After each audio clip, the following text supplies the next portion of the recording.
I don't care what you think that is. You are not authorized to be here, and you need to leave immediately. At 6:12 a.m., I stepped outside with a travel mug of burnt coffee and saw a bright orange tow tag flapping on my neighbor's truck like a warning flag. Cold air bit my cheeks. A pickup idled at the curb, hazards blinking, and the driver tapped his metal clipboard like a metronome. On the gate keypad, someone had zip-tied a plastic sleeve that read lien enforcement notice in bold. The smell of wet asphalt mixed with diesel. Then my phone buzzed. A group text lit up with the same message: HOA has placed a lien on our Cul De Sac and fines start today. My street went from quiet to panic in one sunrise. By 6:20 a.m., I was staring at that sleeve like it had teeth. The HOA president had signed it in sloppy cursive, acting like she owned the road, the gate, and everyone's mourning. I remember thinking, HOA fined my Cul De Sac over a bogus lien. Turns out I'm the sheriff with the gate code on file. It wasn't a flex. It was a problem. Because the fines listed were $300 per home, due in 7 days, or they would start towing. And the gate was the real choke point. It's deeded to my lot. Not shared. If they locked it down, nobody got in or out without begging. I did the normal thing first. I called the board rep number on the notice. Straight to voicemail. I emailed the management company with photos and asked for proof of the lien. Automated reply. At 7:05 a.m., I walked next door and knocked. My neighbor cracked the door 2 inches, eyes wide, like the HOA could hear him breathe. He whispered, "I don't want trouble." 2 more neighbors stood on their porches pretending to check their sprinklers, but they wouldn't look at me.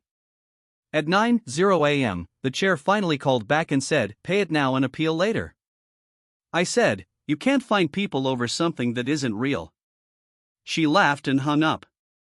That afternoon, I went to the monthly board meeting in the clubhouse, the one that always smells like lemon cleaner and old carpet. The HOA president sat at the folding table like a judge, chin lifted, tapping a pen like she was writing history. I stayed calm. I asked for the lien recording number, the date it was filed, and the legal description. She smiled and said, "The board doesn't have to explain itself to you." A few people shifted in their chairs, scared, like the room had a low ceiling. I handed her my written appeal. She didn't even touch it. She just pushed a new paper toward me, like a napkin. Late fee starts tomorrow. That was my line in the sand. Not because I love arguing, but because I hate bullies who hide behind letterhead. I promised myself I would do this clean, proper channels only. No yelling. No revenge stunts. Just facts. That night, I started building my case like it was a report. I lined up photos, emails, and call logs in a binder. 14 emails. 6 voicemail times. 3 screenshots of the tow tag. 2 neighbors who agreed to sign statements, but only if I didn't say their names. I printed my deed, my plat map, and the gate maintenance receipts going back 2 years, all paid on time. The next morning, May 3, 2024, I went downtown to the county records office. The place had gray chairs, buzzing lights, and a clerk window with scratched glass like it had seen every lie ever told. I slid my request under the slot and asked for anything recorded against our Cul De Sac, plus the HOA filings for the last 18 months. The clerk came back with a stamped packet so thick it made a soft thud on the counter. The file landed with 79 pages. Right on top was the truth: no lien recorded for our street. Not one. There was a rejected submission from the HOA, missing signatures, wrong legal description, and a note in red ink that basically said "try again," correctly. They never did. Back home, I didn't storm the clubhouse. I wrote a certified letter to the management company with copies of the county stamp. I gave them 48 hours to remove the fines and stop the towing threat. I also filed an official complaint with code enforcement about the gate being altered, because emergency access matters more than bruised egos. Then I opened a fresh page in my binder and wrote one clean line so I wouldn't forget the pattern. Timeline item 1 May 3 at 4:27 a.m. False trespass call. That one was about me, reported as someone trying to break into the gate box I owned. Patterns of false reports can be prosecuted. And I wasn't about to let this turn into a hobby for someone who likes sirens as background music. Here's the twist that still makes me smirk. The HOA president didn't just post a notice. She had changed the gate code. That meant delivery drivers got stuck, a nurse on our street couldn't get home fast, and one older couple had to park outside and walk in the rain. So I didn't touch the keypad myself. I scheduled the gate vendor for May 6, 2024 at 2:30 p.m., the same licensed company we've always used. I also notified the fire marshal's office, because a blocked or tampered gate is a safety issue, not an HOA mood. And because I'm in law enforcement, I asked my supervisor to send an outside deputy for transparency. No special treatment. Just proper process. When the vendor truck rolled in, the whole Cul De Sac seemed to hold its breath. The woman in the robe appeared like she'd been waiting behind her blinds, clutching a clipboard that looked bigger than her confidence. She marched up to the vendor and said, "You are not authorized. Leave now." The vendor asked for proof. She waved her hand like a queen dismissing a servant. Then she dialed her phone and said loud enough for everyone, "I'm calling the sheriff for trespassing." That's when the quiet got weird. Phones came out like it was a concert. A teenager on a scooter stopped dead. Someone across the street whispered, "She's really doing this." Another neighbor muttered, "I paid the fine already." Someone else said, "Don't say that here." Group chat messages started popping like popcorn. Is she serious? Record this. I'm shaking. I told you she was crooked. Two people stood behind me but kept space, like fear was contagious. The deputy arrived first, then the fire marshal, then a code enforcement inspector with a tablet. The HOA president puffed up and pointed at me like I was the villain.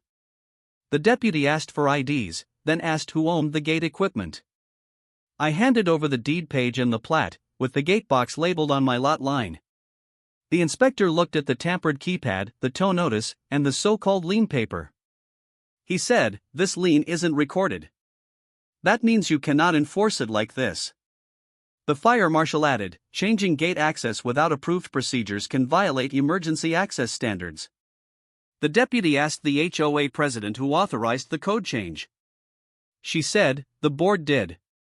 The deputy asked for minutes and a vote record. She had none. Then the deputy turned to her and said, "Filing false reports and using threats of towing without legal authority is serious." That's when her face stopped working right. Right there, you could feel the spell crack. People who had been shrinking on porches started standing upright. The air changed from scared to sharp, like someone finally opened a window. Neighbors stopped pretending they weren't watching and just watched. A few moved closer, careful but curious, phones steady, documenting like they'd learned a new language. The HOA president tried to talk over everyone, but her words kept hitting silence instead of fear. She wasn't getting oxygen anymore. The board rep who always acts tough suddenly stared at the ground like it had answers. Even the vendor looked relieved, like he'd been waiting for adults to arrive. No one cheered. It wasn't that kind of moment. It was better. It was the quiet of people realizing they had been trained to obey nonsense, and the training just snapped. The consequences rolled in plain and clean, like paperwork should. Code enforcement issued a notice for improper gate interference and required the code be restored immediately. The fire marshal documented the access risk and told the HOA they could face additional penalties if they ever blocked emergency entry again.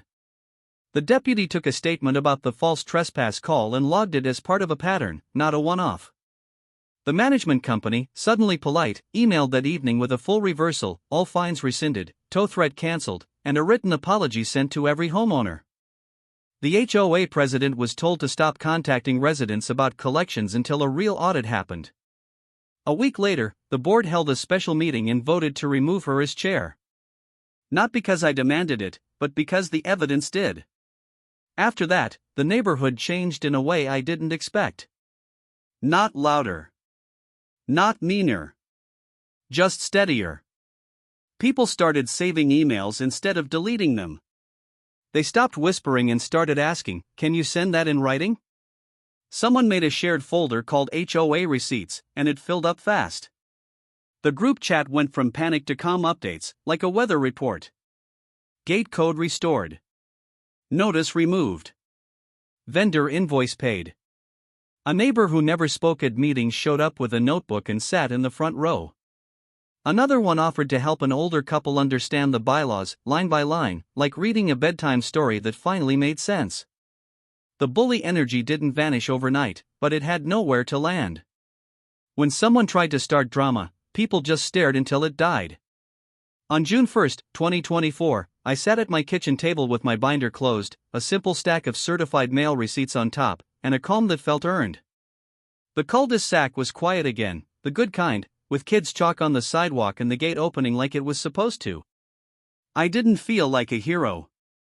I felt tired, and honestly, a little sad that it took an inspector and a deputy to remind grown adults to be decent. But I also felt proud of my neighbors for waking up. Paper beats bullying. Dates beat drama. And once the facts hit daylight, the loudest person in the room suddenly had nothing to say. If you enjoyed this, hit like, subscribe, and share. Was the HOA wrong? Drop a comment.